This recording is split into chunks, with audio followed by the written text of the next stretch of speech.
Pois lles dicíamos que toda a festa ten maxia, pero no caso das festas das letras galegas de Culleredo, de verdade, literalmente. O Mago Antón presenta o seu novo espectáculo, bueno, un espectáculo, eu diría que non é tan novo, que leva moito tempo xa se non me equivoco, con bo recorrido, pero chega agora a Culleredo, a Volta a Galicia en 313 concellos. Estará en o Campo da Festa, en o recinto, na esplanada multiusos de O Burgo, mañá, a partir das 12 haberá 5 sesións, pero vayan pronto, porque non se pode reservar e vai a haber que facer cola, as plazas son limitadas, vayan para non perderse unha nova cita con o Mago Antón. E a min, personalmente, o coñezo hai moitos anos, cada vez que falo do Mago Antón me ven á cabeza a palabra ilusión, a fascinación do que é o mundo da ilusión e da maxia. Mago Antón, moi bons días.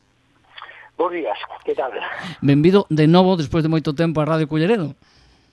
Bueno, pois eu encantado, de verdade, de poder estar agora falando contigo aí uns minutiños, porque, bueno, a comunicación sempre é clave para estas cousas. Así que ti me dirás que básicamente hai unha cousa que é clave, que a xente vaya tomando xa nota. Como ben decías, estamos en Culleredo e, polo tanto, non debes de perder este espectáculo. É un espectáculo familiar, é un espectáculo con unha entrada limitada, a función son 70 e 80 persoas, e, polo tanto, bueno, pois, tedes que ir con un poquinho de tempo, porque, bueno, pois a entrada é por orden de chegada hasta completar o aforo.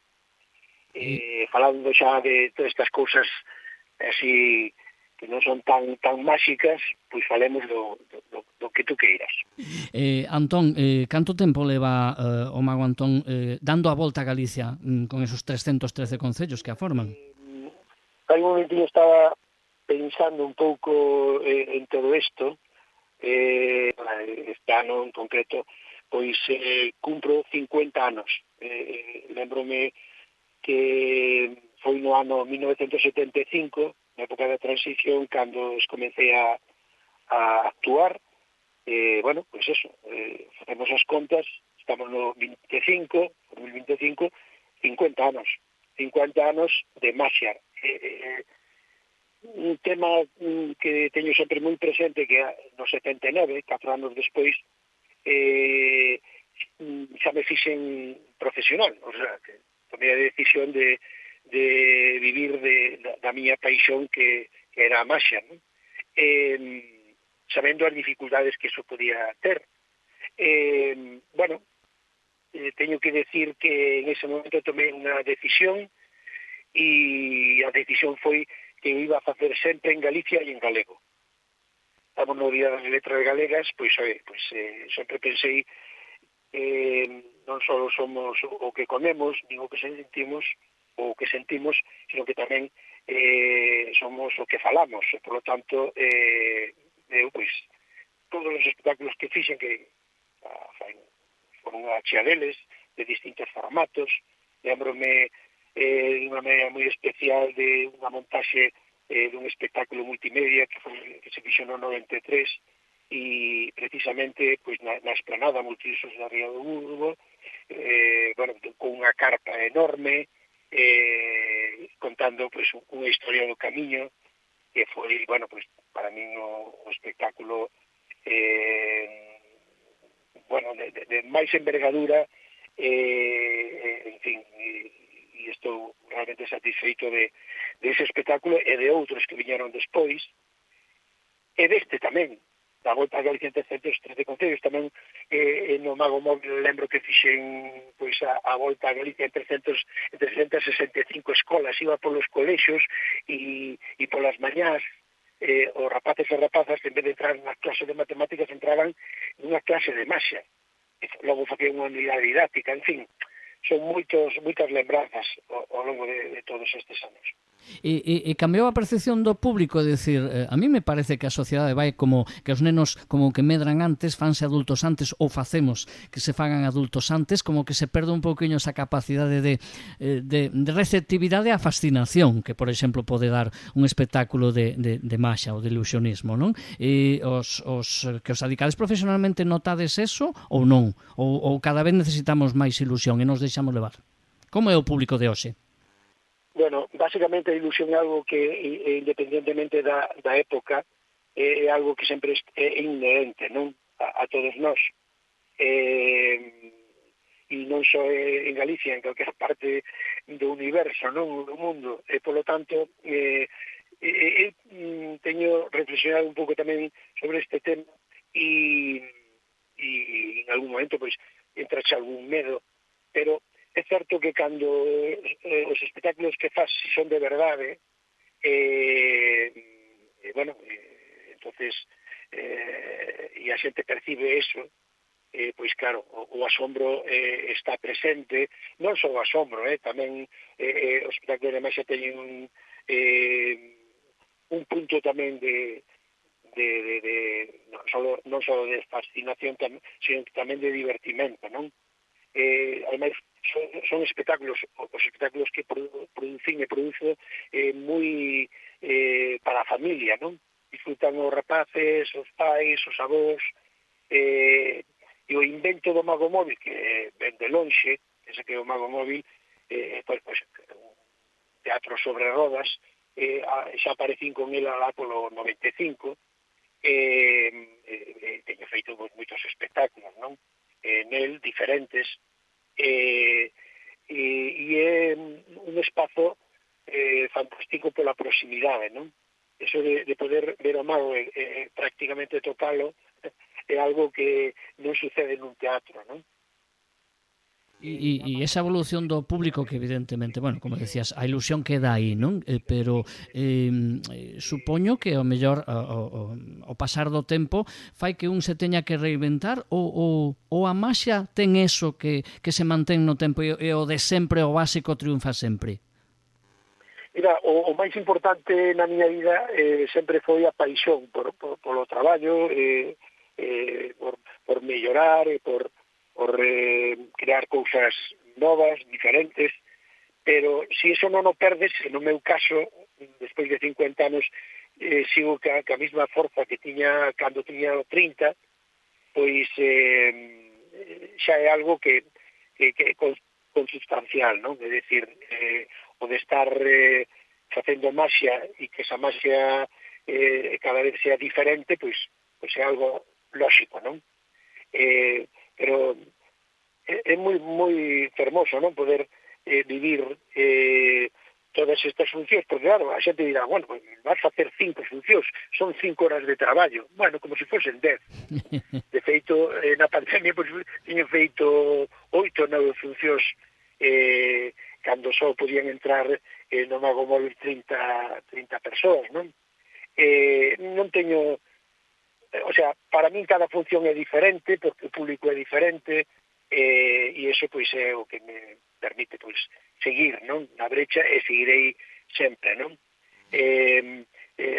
Lembro que aló polo ano 2000 e pico, no Lugo Máxico, veu un mago que se chamaba John Calver con 93 anos, un dos grandes magos, non? A lenda viva da maxia, pois veu a Lugo con outros magos tamén, e claro, miraba para él, veía a enerxía que tiña, e eu decía, bueno, sería fantástico que eu pudiera chegar aos 93 anos coa forza que tiña. Foise, despedímonos no aeroporto, e volveuse 30 Congreso Máxico Nacional, que se fixo na Coruña, para máis de 700 magos, tiña 100 anos, e actuou no teatro, no Rosalía, bueno, veuse o teatro abaixo, con 100 anos. Logo vino 2 anos despois, xa casi con 102 anos despois, con 102 anos, en Londres, e cando me despedín, eu pensei que era inmortal. Así son as cousas. Bueno, E eu a todo mundo lle digo que teño a fórmula de John Calvin, así que penso que vai haber Mago Antón para rato. entendo que tamén os magos, os ilusionistas, tedes capacidade de que vos sorprendan a vos, ou non?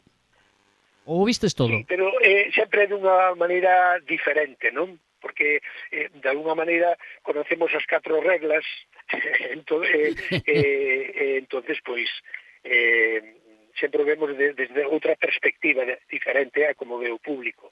Pero eu uso un bon espectador. Cando vexo a un compañeiro facer maxia e intento non mirar o dedo, non, que señala a lúa, non? Entonces, bueno, pois e é bonito, non? Pues disfrutar tamén do que fan os teus compañeiros, a maxia, pois, está obviamente cambiando moito porque pensa que na época na que eu vivín en Galicia nos primeiros anos, cando pedías, por exemplo, por correo un xogo, uns libros, tardaban tempo en chegar.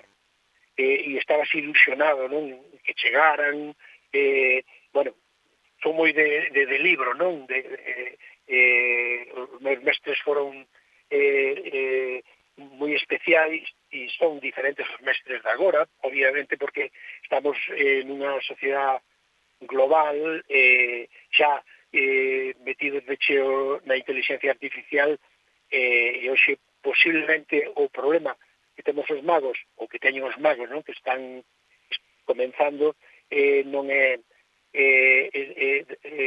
a información, pero é o exceso de información. Claro. O sea, o sabio é aquel que sabe onde están as cousas. E hoxe é difícil saber onde están as cousas boas. Onde están os clásicos, por exemplo.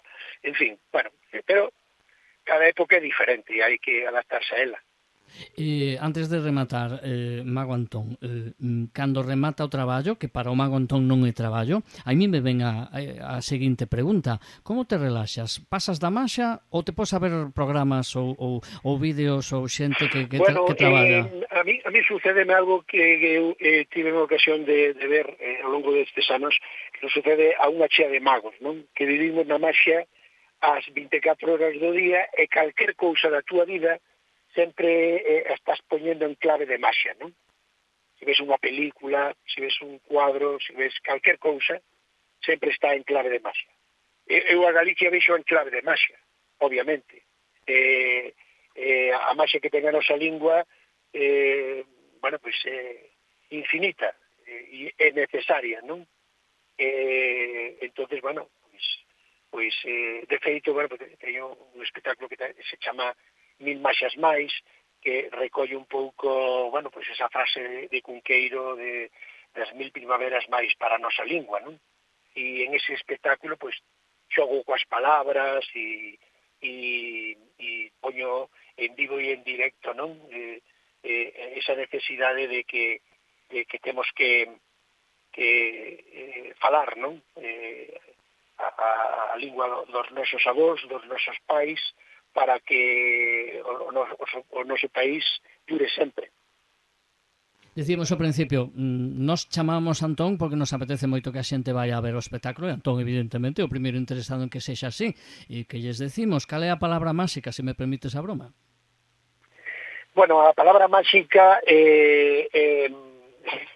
vamos a aproveitar, fala galego, é unha palabra máxica, a palabra máxica é ilusiónate, disfruta da maxia, disfruta da vida, e máis, traete un billete de 5 euros e o mago vai transformar en 10.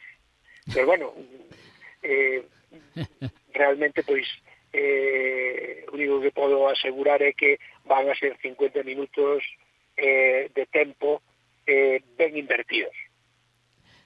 Estamos seguros que sí. O Mago Antón, un placer voltar a falar contigo despois de tantos anos, e aquí en Culleredo, con esa volta a Galicia en 313 concellos, e vamos a tomar nota e facernos esas palabras que decía Antón ao principio. Vayan con tempo, porque son 5 pases, pero as plazas son limitadas e non se poden perder esa nova carga de ilusión coa que ven o espectáculo dun dos mellores magos do país, senón o mellor. Gracias, Mago Antón, de verdade, moita sorte. Moitas grazas. Vémonos mañán. Unha aperta. Chao. Pois, con Mago Antón, seguimos na mañá de Radio Culleredo. Imos agora con un pouquiño de música.